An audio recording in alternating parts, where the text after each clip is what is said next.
మధ్య ఎక్స్ అధినేత ప్రపంచ కుబేరుడు తనకు తెలియకుండానే మన దేశానికి ఓ మంచి పని చేసేశారు. కాగల కార్యం గంధర్వులే చేస్తారనే సామెతను గుర్తు చేసేలా ఆయన ఓ ప్రకటన చేశారు. అదేంటంటే పాకిస్తాన్ ఆక్రమణలో ఉన్న గిల్గిట్ బల్టిస్తాన్ అనే 2 రెడీమేడ్ హిల్ స్టేషన్స్ భారతదేశానివేనని తేల్చేశారు.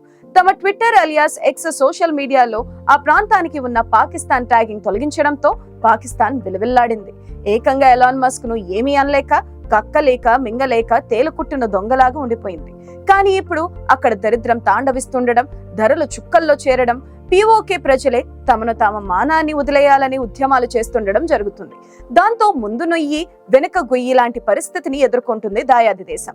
మరో ఆశ్చర్యకరమైన విషయం ఏమిటంటే ప్రస్తుతం మన దేశంలో పీఓకే గురించిన చర్చ కాస్త చల్లారినట్టుగానే కనిపిస్తుంది. సార్వత్రిక ఎన్నికల్లో ప్రధాని మోదీ లెక్క తప్పడం, 400 పార్ అన్న నినాదం పనికిరాకుండా పోయి విపక్షాలు పుంజుకోవడం జరిగింది. ఓటర్లు ఎన్డీఏకు అత్యవసర మార్కులు వేయడం వల్లే ఇలా జరుగుతుందని విశ్లేషకులు భావిస్తున్నారు. నీట్ పరీక్ష, బీహార్లో బ్రిడ్జిల కొలాప్స్లు, అధిక ధరల నేపథ్యంలో ఇప్పుడు పీఓకేను తలకెత్తుకుంటే ప్రతిపక్షాలు ఏ మేరకు సహకరిస్తారో అన్న అనుమానం తన పరిధిని పెంచుకుంటుంది. నిజానికి పాకిస్తాన్ పరిస్థితి దీనంగా ఉన్న ఈ సమయంలోనే దెబ్బ కొట్టాలని గతంలో బీజేపీ భావిస్తూ ఉండేది. అటువైపు చూస్తే ఇప్పటికిప్పుడు పీఓకేను భారత్ లో కలుపుకుంటే పాకిస్తాన్ చేసేదేమీ ఉండదు. ఎందుకంటే అది తమ భూమి కాదు, విదేశీ భూభాగమేనని పాక్ నోరు జారింది. పైగా అక్కడి ప్రజలు కూడా తాము పాకిస్తాన్ పాలనలో ఉండటానికి ససేమేరా అంటున్నారు. పాకిస్తాన్ లో ఉగ్రవాదం, అధిక ధరల పోటీ పడి పరుగులు పెడుతున్నాయి. అక్కడి అతుకులు బొంత ప్రభుత్వానికి వాటిని సరిపెట్టడమే కష్టంగా ఉంది. డీజిల్, పెట్రోల్ ధరలు చుక్కల్లోకి వెళ్ళిపోయాయి. పాలు కొందామన్నా సామాన్యుడికి అవి అందుబాటులో లేకుండా పోయాయి. దీంతో అక్కడి ప్రజలకు ఇప్పుడు కాశ్మీర్ కానీ పాకిస్తాన్ ఆక్రమిత కాశ్మీర్ అంశాలపై పెద్దగా పట్టించుకోవడం లేదు.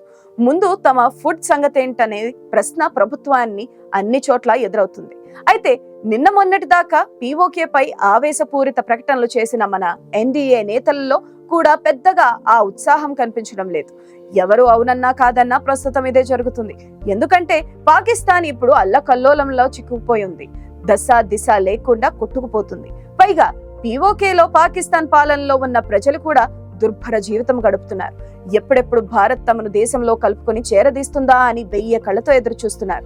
ఒక దశలో తమను భారత్ లో కలిపేయాలని, కార్గిల్ రోడ్ ను తెరవాలని డిమాండ్ చేస్తూ -15 డిగ్రీల చలిలో ప్రదర్శనలు కూడా చేశారు.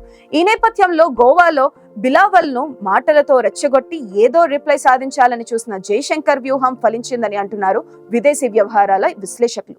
పాకిస్తాన్ లో ఇప్పటికే దేశంలో తినడానికి తిండి కరువై దీన స్థితిలో ఉంది. అటు సైన్యం వద్ద వాహనాలు నడిపేందుకు డీజిల్ కరువై అత్యంత కీలకమైన సరిహద్దు విన్యాసాలను రద్దు చేశారు. సైన్యానికి 2 పూట్ల తిండి పెట్టలేని పరిస్థితి నెలకొని ఉంది. శత్రువు బలహీనంగా ఉన్నప్పుడే మొదటి దెబ్బ తీయాలి.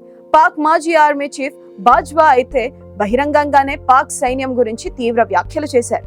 ఈ పరిస్థితిలో భారత్ తో పాకిస్తాన్ తలపడలేదని సైన్యం ప్రతిష్టను దిగజార్చేశారు.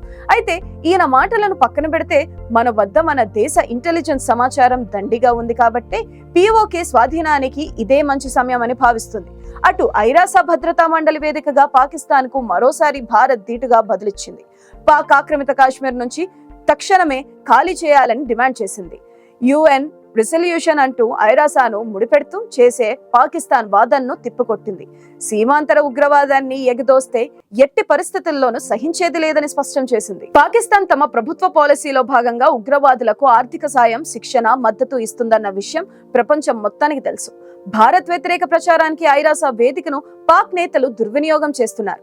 పాక్ లో మైనారిటీ ప్రజలపై దాడులు పెరుగుతున్నాయి. వాటి నుంచి ప్రపంచం దృష్టి మరల్చేందుకే పాక్ ఇలా చేస్తుందని మన దేశపు దౌత్యవేత్తలు స్పష్టం చేశారు. జమ్మూ కాశ్మీర్, లదాఖ్ కేంద్రపాలిత ప్రాంతాలు ఎప్పటికీ పూర్తిగా భారత్ లో అంతర్భాగమని, పాక్ ఆక్రమిత కాశ్మీర్ ప్రాంతాలు కూడా భారత్ భూభాగంలోకే వస్తాయి. కనుక భారత్ పూర్తి భూభాగం నుంచి పాకిస్తాన్ వైదొలగాలని మేం డిమాండ్ చేస్తున్నామని నినాదించారు ఐరాసాలో భారత ప్రతినిధి డాక్టర్ కాజల్ భట్. మాజీ ప్రధాని జవహర్ లాల్ నెహ్రూ తప్పు వల్లే పాక్ ఆక్రమిత కాశ్మీర్ పీఓకే ఉనికిలోకి వచ్చింది. ఆనాడు అనవసరంగా పాకిస్తాన్ తో కాల్పుల విరమణను నెహ్రూ ప్రకటించి ఉండకపోతే పీఓకే అనేదే ఉండేది కాదు. కాశ్మీర్ అంశాన్ని నెహ్రూకు బదులుగా తొలి హోం మంత్రి సర్దార్ వల్లభాయ్ పటేల్ టేక్ ఆఫ్ చేసి ఉంటే పరిస్థితి మరోలా ఉండేదని అన్నారు కేంద్ర హోంమంత్రి అమిత్ షా. ఈ సమయంలో పీఓకే స్వాధీనానికి సంబంధించిన వార్తలు పాకిస్తాన్ ను కలవరపెడుతున్నాయి. అత్యద్భుతంగా రూపుదిద్దుకున్న గల్గిత్ బల్తిస్తాన్ అనే 2 అందమైన నగరాల గురించి ఎంత చెప్పుకున్నా తక్కువే. చూడ్డానికి స్విట్జర్లాండ్ నగరాల్లా చక్కగా రూపుదిద్దుకున్నాయి. పుష్కలంగా విదేశీ పర్యాటకులు వచ్చే ఈ ప్రాంతాల వల్ల పాకిస్తాన్కు ఎంతో కొంత ఆదాయం వస్తుంది. పైగా ఈ ప్రాంతంలోనే అరుదైన ఖనిజాలు పుష్కలంగా ఉన్నాయి. ఇక్కడే కరెంటు కూడా తయారవుతుంది. ఈ విద్యుత్ను పాకిస్తాన్ ఇతర నగరాలకు వాడుకుంటుంది. ఈ ప్రాంతానికి నిధులు విడుదల చేయడంలో నిర్లక్ష్యం కారణంగా ఇక్కడి ప్రజల్లో పాక్ పాలకుల పట్ల అసంతృప్తి ఉంది. అయితే పీఓకేను వదులుకోవాలంటే పాక్ నేతలకు మనసొప్పడం లేదు. పాక్ ఆక్రమిత కాశ్మీర్ పీఓకేలోని గల్గిత్ బల్టిస్తాన్ ద్వారా మన దేశానికి ఓ సందేశం వచ్చి చేరింది. బలవంతంగా తమ దేశంలో కలుపుకుని అక్కడి ప్రజలకు నిత్య నరకం చూపిస్తున్న పాకిస్తాన్ పాలన నుంచి తమను విముక్తి చేయాలని పీఓకే ప్రజలు కోరుతున్నారు.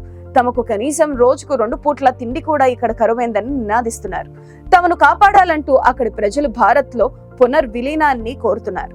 కార్గిల్ రోడ్ ను తిరిగి ప్రారంభించాలని, భారత్ లోని కేంద్రపాలిత లడక్ కు చెందిన కార్గిల్ జిల్లాలోని తమను విలీనం చేయాలని వారు కోరుతున్నారు. 5 దశాబ్దాల పాటు తమ ప్రాంతాన్ని దోచుకున్న పాకిస్తాన్ ప్రభుత్వం గిల్గిట్ బల్టిస్తాన్ కు వ్యతిరేకంగా అవలంబిస్తున్న విధానాల వల్ల తీవ్రంగా నష్టపోతున్నామని వారు ఆవేదన వ్యక్తం చేశారు. భారత్ ఏ క్షణమైనా గల్గిట్ బల్టిస్తాన్ ప్రాంతాలను స్వాధీనం చేసుకుంటుందని పాకిస్తాన్ భావిస్తుంది. అదే జరిగితే అటు చైనా ఇటు పాకిస్తాన్ కలల ప్రాజెక్ట్ అయిన సిపెక్ పరిస్థితి గందరగోళంలో పట్టడం ఖాయమంటున్నారు విశ్లేషకులు. అందుకే గల్గిట్ బల్టిస్తాన్ ప్రాంతంలో పాక్ సైనిక కార్యకలాపాలను పెంచుతుంది.